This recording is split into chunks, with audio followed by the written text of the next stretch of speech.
Welcome to Born to Win. I'm Brian Proctor, and each Monday I share a short message designed to help you start your week with focus, clarity, and intention. These episodes are built around timeless principles that I learned from my father, Bob Proctor. And when understood and applied, these principles can change the direction of your life. Today's podcast is going to be a little bit different. For those of you that don't know, in the last 3 years, I have actually written 3 books. And this past week, I just released the 3rd book, and it is called Quit Screwing Around. This is Your Life. It follows up the 2 previous books, 12 Easy Steps to Change Your Life, Stop Waiting for That Big Thing, and My Father Knew the Secret, Growing Up with Bob Proctor. You can get any of these books on Amazon or any of your online bookstores. Now today, I want to focus on the book that's just been released in this past week, called Quit Screwing Around. This is Your Life. That is a phrase I often had my father speak to both myself, and I would hear him speak it from the stage. And he always meant it in a really good way, in a really positive way. He expressed this message with all the love and attention the world could hold. I knew then, and I still know to this day, that he was trying to wake me up. Fortunately, it worked. In the years since his passing, those words have become my mantra. That's why they are the theme for this new book, and my life's work moving forward. I have gotten serious in a different way than most people might expect. Not in a heavy way, more of a playful way. And that's how Dad intended life to be lived. I give myself permission to dream, not just passively, but actively. I am taking different actions. I am taking different risks that I would never have taken before. My understanding of life and universal law has deepened. My awareness, it's expanded, and I want to share that evolution with you in the pages of this new book, Quit Screwing Around, This is Your Life. Because living life this way enables you to enter directly into the spirit of joy and abundance. I've decided to read a little bit out of the book today for you that's going to talk about decision.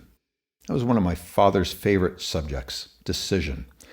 And at the end of this podcast, if you stick around, I'll share with you some bonuses that I have to give you and a live call that I would welcome you on if you purchase the book. Now here's what I wrote about decision. Decision directs energy and gives you power. Every meaningful achievement begins with a solid decision. The moment someone truly decides, energy aligns. Focus sharpens. The next step becomes clearer. It's like shining a flashlight down a tunnel while walking through it step by step. Immediately after decision comes action. One small step, then another, then another. Those small actions compound into real results, making the invisible visible. This disciplined follow-through, it builds resilience. Life will challenge all of us. It is the nature of a human being. There will be setbacks, disappointments, and moments when things do not go according to plan. But challenges do not have to defeat a person. When you understand these principles, every failure becomes a treasure chest, unlocked by asking one simple question. What did I learn from this? Asking that question shifts the experience and reveals the gold. Instead of self-criticism or accepting defeat, you move toward gentle adjustment. Instead of quitting, you change your approach and you keep going. You learn not to beat yourself up. You develop supportive self-talk that carries you through life's inevitable bumps as well as its joys. Over time, that combination of decision, discipline, and resilience builds a solid foundation on which you can build all future successes. You learn to embrace failures and even become excited about each one because they're one step forward, closer to success. Earl Nightingale had a great definition for success. He said, success is the progressive realization of a worthy ideal. Not the actual achieving of the thing, but that progressive realization of that thing, which you'll learn along the way. When young people are taught that setbacks are temporary and that failure is feedback, they begin to relate to difficulty in a healthier way. They learn to see challenges as part of the process and adjust and continue rather than retreating. When they learn this skill when they are young, it becomes second nature. Failure can still be painful, but suffering becomes less dominant and to some extent optional. Over time, this failing forward mindset builds real confidence. Not the fragile kind that depends on praise or constant success, but the durable kind that is built through understanding and learning from one's own experiences. Teaching these ideas early gives a tremendous advantage in life. It equips a young person with tools that will serve them in every area, long after the classroom lessons are forgotten. The good news for you, even if you didn't learn these lessons early, it's never too late. Although schools may not yet implement these ideas consistently, parents, caregivers, mentors, and leaders can. You do not need a formal curriculum to influence a life. You need awareness and intention. And that's what you now have. Moving forward, remember this. A simple conversation can plant a seed that grows for years and forever influences the way someone sees themselves, others, and life. It is difficult to measure what a well-timed word of encouragement can do for a young life, but it's safe to assume it is worth a fortune emotionally, physically, and spiritually. Shame and blame is a dumb game. Most breakthroughs do not begin with shame. They begin when a person feels safe, and they begin with better questions. A parent asking, "What did you learn from that?" instead of, "Why did you mess up?" A coach saying, "I believe you can handle this," instead of "Prove yourself." A mentor asking, "What do you really want?" instead of, "How are you ever going to do that?" Moments like these shape identity. They teach how to interpret experiences. They help people decide whether they see themselves as capable or incapable. The shocking truth is that the lens through which we view challenges, obstacles, and opportunities is the single determining factor of the ultimate outcome. Now, doesn't that seem crazy? The way you ask certain questions determines the results. When you commit to being patient, present, and heart-centered, when you consistently show up with intention, you are teaching and modeling strength. You are reinforcing ideas about resilience, responsibility, and potential. You are building trust. And over time, you are quietly shaping a future. Children and adults alike are conditioned not just by what you say, but even more by your emotional states and your actions. They are contagious. That's not just a nice idea. It's been scientifically proven in studies. Just as my father did with me, the most powerful lessons are often delivered quietly. When repeated gently, consistently, and with love, they become easily woven into daily life. Eventually, they become the voice a person hears inside their mind when they face a challenge. When that inner voice says, "You are capable, adjust and continue," instead of, "You are not enough, time to give up," the impact, it's immeasurable. For you as an adult, the question becomes, what can you do now? First, you can learn these ideas yourself. You cannot teach what you do not understand. And if you want to influence others, especially young people, you must first do the inner work.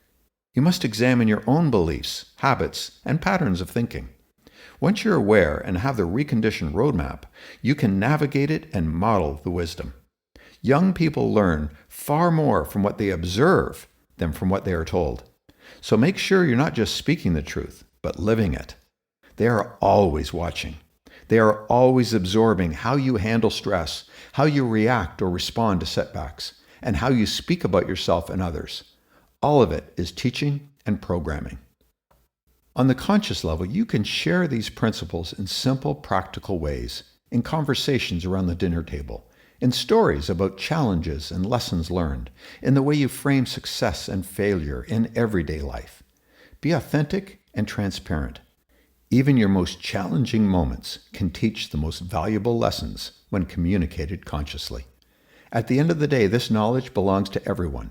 Education should prepare a person not just for a career, business, basic survival, but for a thriving life, consciously well lived. Navigating an abundant and prosperous life requires emotional intelligence, self-awareness, resilience, and beliefs. These are not traits that you either have or do not have. They are skills that can be developed. They can be practiced and strengthened over time. In this department, today is a big day in the rest of your life. When a person begins to see themselves differently, they stop measuring and prophesizing their future by their past, and they begin to recognize that their capacity to grow into a life far greater than they once imagined has been there all along, waiting for a decision inspired by awareness. When you become a decision maker, You will change, and that change affects those around you. You are changing the definition of how others see you, and at first, they may not like that. Like you, they have their own worst enemy between their ears. Here's the life-altering question. Who cares? This is your life. The question you should be asking is not, what will others think of me? The question should be, what do I think of myself? Many people believe they must feel certain before they decide. That is backwards. Certainty follows commitment. It does not precede it. You do not wait until you feel ready. You decide, and readiness begins to grow around that decision. From a neuroscience standpoint, when you make a firm decision, your brain stops scanning for escape routes and begins scanning for solutions. The brain's reticular activating system, which filters what you notice, shifts its focus. Instead of looking for reasons that you can't, it starts identifying ways that you can. That is why people who decide often say things just started falling into place. Actually, their internal filters changed. It seems magical, but what's happening is much more practical than magic. Decision simplifies the mind. It reduces noise. It eliminates the tortured back and forth that drains your energy and keeps you stuck in ambivalence. When you decide, you actually conserve power, and conserved power, it can be directed. When you put off taking action, constantly worrying about what others will think and say, you are letting their opinions control the direction of your life. You are allowing yourself to stay stuck. My father, Bob Proctor, had a great non-negotiable rule. Never ask the opinion of others who have not gone where you want to go. It does not make any sense to ask your neighbor how to make millions of dollars or succeed at marriage when they are broke and have been constantly single. You don't need approval or even strategies from others to make positive changes in your life. You need guts. I watched this principle play out countless times in my father's life. There were moments when he had no visible proof that things would work out. No guarantee, no roadmap. But when he decided completely. There was no half commitment, no quiet back door left open. Once he decided, it was as if the universe responded to the firmness of that choice. Ideas came, partnerships formed, opportunities surfaced, seemingly out of nowhere. It wasn't that life became easier. It was that his energy was no longer divided. It became focused. His brain, heart, and soul moved into coherence. His vibration matched his desire. When your energy is a focused match, man, it becomes powerful. You need the confidence that comes from believing in yourself. When you do, you are not afraid of making mistakes. You understand that failure is part of the progress. The failures are actually an opportunity to learn and adjust. When you seek opinions from other people, they can only give you advice based on their limited way of thinking. Those limits are a result of their experiences and knowledge that they possess. They cannot give you what they do not have, even with the best of intentions. There is only one way to live your life, and that is on your terms. But you must understand that it is up to you. No one is coming to save you. You have to save yourself. It should be blatantly obvious by now that improving your life is an inside job, and only you can do that work. You must develop mental strength to make decisions if you desire to become more than you are right now. My personal mantra has always been, as long as I am not hurting anyone else, I will make decisions based on my growth and what will help me become the best version of myself. So here's your Born to Win exercise for the week. What decision have you been putting off? Think about it. And make a decision right now. Make a decision that is going to move you forward. No more procrastination. Once you make a decision and step into it, that is when the magic starts to happen. Now, as I mentioned in the beginning of this podcast, if you purchase the book, Quit Screwing Around, This Is Your Life, we have several bonuses for you. You go to brianproctor.com, you'll be able to purchase the book.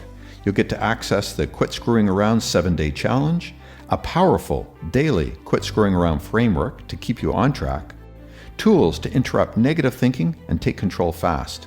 Plus, I'm going to host a live VIP Zoom session. and I would love to see you there. So go to Amazon or your online bookstore and get your copy of Quit Screwing Around. This is your life. Thank you for joining me today on Born to Win. If this message resonated with you, please share it with someone who could use a reminder of their own inner greatness. It also helps me to reach more people if you rate and follow this podcast. You can also find me on Instagram, Facebook, and TikTok at Brian Proctor Official. And remember, success isn't about luck or timing. It's about alignment. You were designed for success, built for expansion, and born to win. I'll see you next Monday. Until then, think big, trust yourself, and keep growing.